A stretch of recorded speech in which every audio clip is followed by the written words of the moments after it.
we are going to get into some SPL Week 4 recap. What was your favorite game of the week here, Raji? I got to go ahead, man, and say this Jade Dragons versus the Solar Scarabs.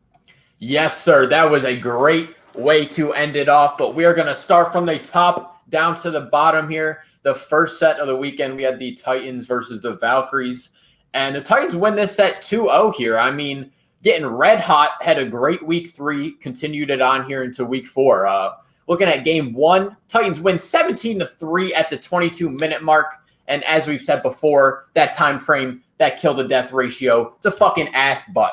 All right. They just got wrecked and it hurt. Massive carry here from Benji in the solo lane.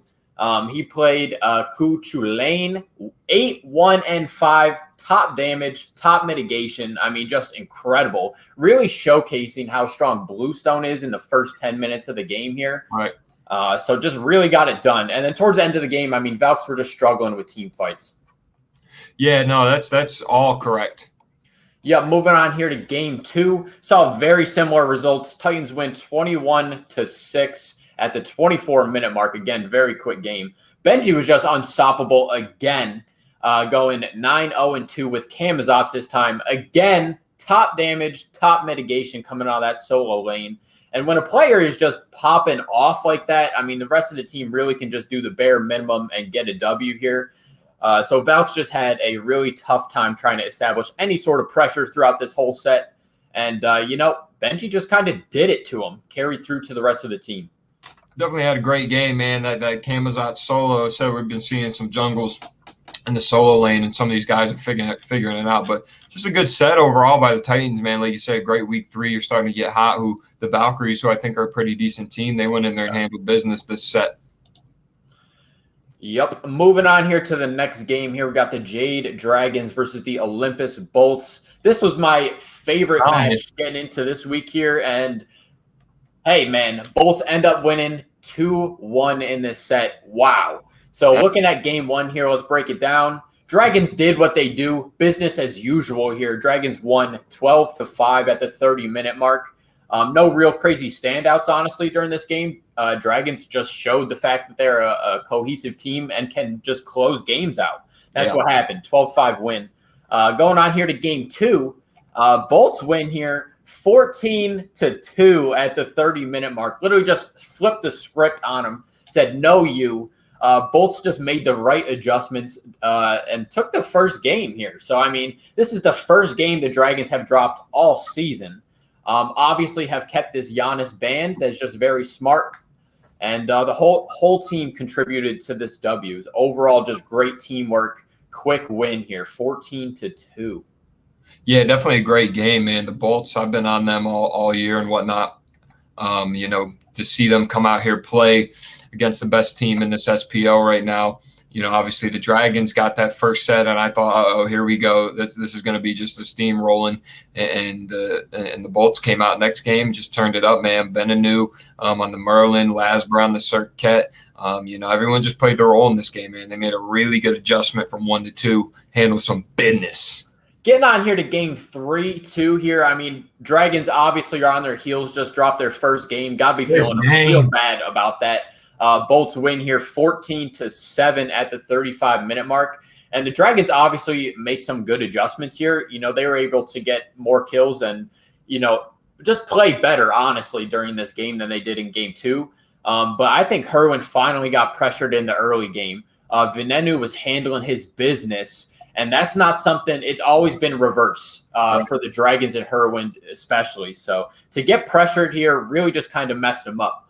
So I think the Bolts might not be the super team, but fundamentally speaking, just team fight tactics, got to be the best team in the league, coming out of this week 3 here. Huge set W here.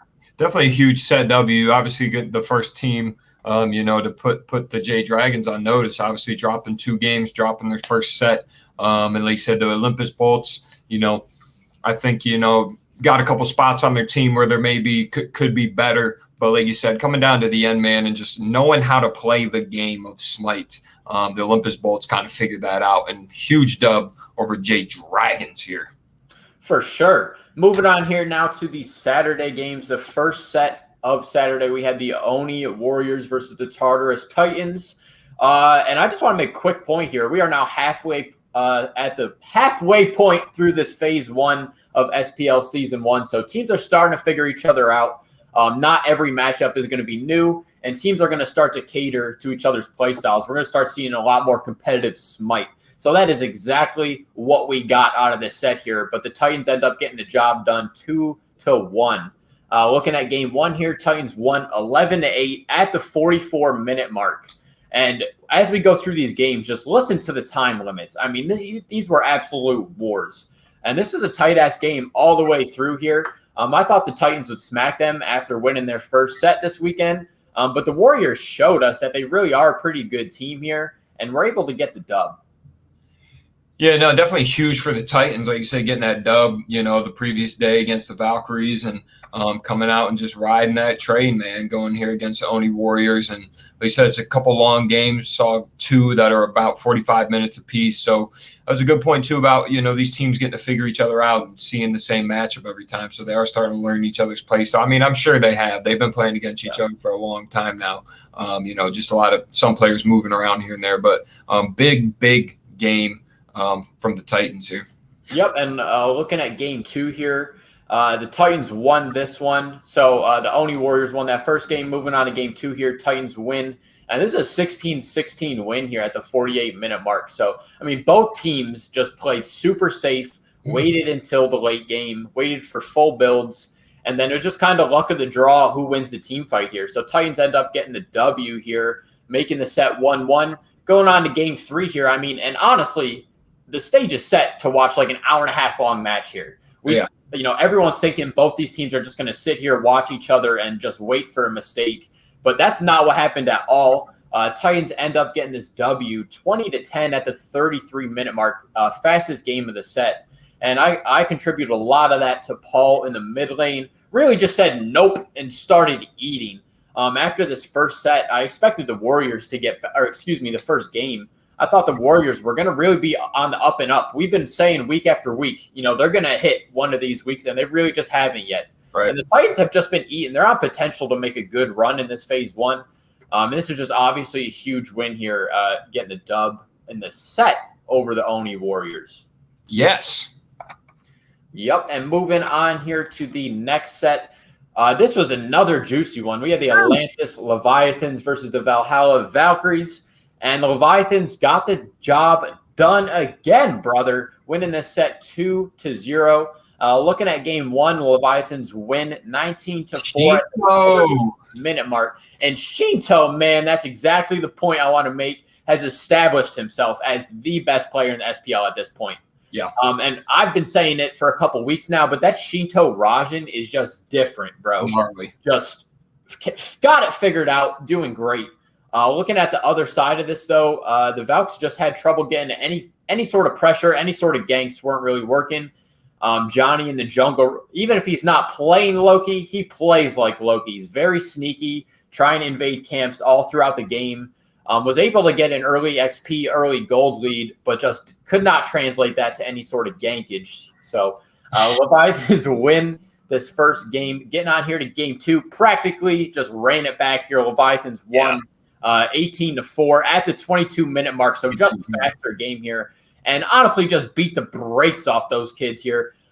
Great Rajan ban here from the Valks. Obviously don't want Shinto to get that. Turns out he's good with other mages. Got Merlin. Still smacked him up. A big game from Panatom in the jungle. Getting 7 kills as Cirquet. And literally just ran this game up. So, I mean, it was incredible. In terms of efficiency, I don't think anyone does it better than the Leviathans. Whether they win or lose, it's never over a 30-minute match. They're just trying to win some games here. So big shout-outs to them. With the Dragons dropping a set here, I think the Leviathans, they're up there, possibly not on just the ranking leaderboards, but, they're establishing themselves as, top 1, top 2 team in the SPL right now. Well, I mean, I think, we're obviously going to get to the other game here, but I think, the Leviathans have established themselves this weekend as being the best team in this SPL. Like you said, the efficiency for this team is off the charts. I know those first couple weeks there, we definitely liked Herwin, the mid there. I think he'll figure it out again. I think they'll figure it out. I mean, that's the best player in the league, but I think you're dead on. I think Shito has kind of emerged as himself as not only being the best mid laner, but maybe the best player in this SPL right now. Like you said, Leviathans, besides, this kind of setup until this point, have just done everything right. It's not really been too flashy, hasn't been too poor. Just this game they decided to come over, especially probably after watching the Dragons drop that set 2 to come in here and be like, we're about to handle business. Yeah.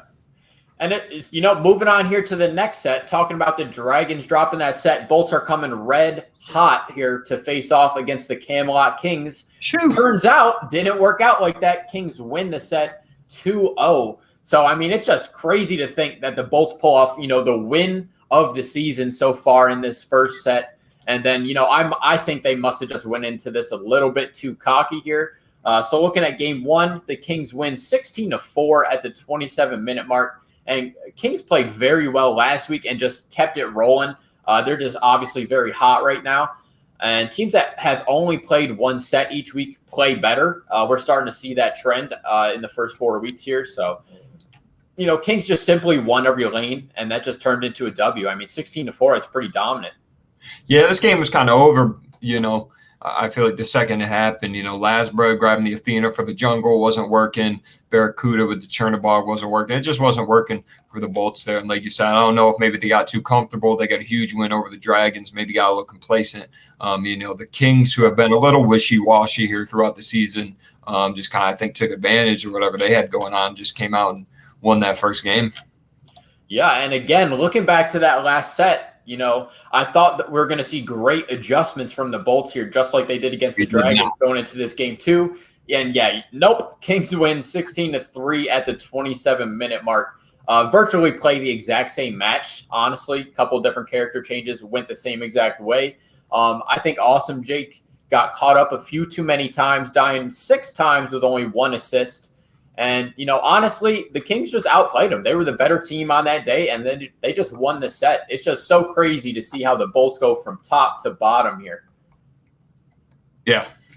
Moving on to the last set of the week, we were expecting an absolute destruction, and we got that, just not the way we thought. I was expecting to see a borderline assault charge from the Dragons here going off against the Solar Scarabs. Turns out Scarabs steal the set, winning 2-1. Wow, dude. Yeah. So let's start breaking it down here. Looking at game 1, Dragons win the game 1, 15-12 at the 29-minute mark. Again, just got off to an early lead, just like they're so good at in every lane. Scarabs caught up a little bit, and honestly, I think that juiced their confidence for the rest of this set. I mean, they just only lost, 15-12, very close game here. So going on into game 2, Scarabs get the dub here, 13-6 at the 31-minute mark. And this is just the first time we have seen a team do this to the Dragons. This is insane. From the Scarabs, who are honestly bottom of the totem pole down there with the Warriors for me in the rankings. So, I mean, looking at this game 2 here, Herwin had trouble playing without the Giannis this week. Obviously, everyone has been banning it against him. That has just been the hot player of the league so far. But we saw incredible leadership from layers in the jungle here for the Scarabs. Just great ganks. Really just led the team to a W here. I mean, 13-6 on, the best team in the league. Wow. Yeah, no, definitely layers for sure. Got to give a big shout out to him right here running that Erlang. That's a god I've been running a lot in my platinum rank games or silver. You know what I mean? And the Erlang is pretty wet right now. And like I said, this is the second week in a row where we saw the Dragons have a 3-game set. But the second time now too, where we've seen them come out and win that first game, still handling their business, looking as normal. We thought the set was going to kind of be over after that first game, but he said the Scarabs, man, who have kind of been just all season, kind of just came in and took advantage of whatever the Dragons have going on. I don't know if that's because the Scarabs are like really good now, or because the Dragons are just kind of a little down bad. I think it's a great combination of both of those. So looking in here to this game 3, Scarabs honestly just had the Dragons figured out and got the dub here. 13-9 at the 26-minute mark, much faster than game 2. And overall, just great team performance. Shout out Zatman starting to wake up a little bit. He went 4-0-5 with the Heim here. But again, MVP of this set for me is Layers. Just absolute team leader. Great jungler, plays the role to perfection, got the job done. Definitely an inspiration to all the young junglers out there for sure. Layers about how to handle that business on that map. Yes, sir. So that wraps up week 4 here. Just real quick before we get out of here, my MVP of this week, the boy Fino K in the solo lane for the Jade Dragons. Even though they lost both their sets this week, he is overperforming. He's dropping top damage, top mitigation in just about every game from the solo lane with, those other stacked players on the team. I don't think there's pretty much anyone that can deal with him one-on-one in the solo lane. And I think a great factor his success, too, is how deep his hero pool is. I mean, he can just play anything and smack you with it. So big shout-out to Fino K here. No, yeah, I like that for sure. I think I got to give the shout out to this boy Shinto right here, man. Yeah. This mid lane holding down that Raijin. Like you said, you did say that a couple weeks ago. Him with that God is a deadly combination. But big shout out to Fino K too. I feel like everything you said was exactly right. People are having a hard time dealing with him in that solo lane, even with two losses, this weekend. But that boy is a handful. That is gonna wrap it up, ladies and gentlemen. We are done meat pack. Check out Smite Game on Twitch, Twitter, Facebook. They got everything. Go check them out. Link in the description. Peace. Perfect.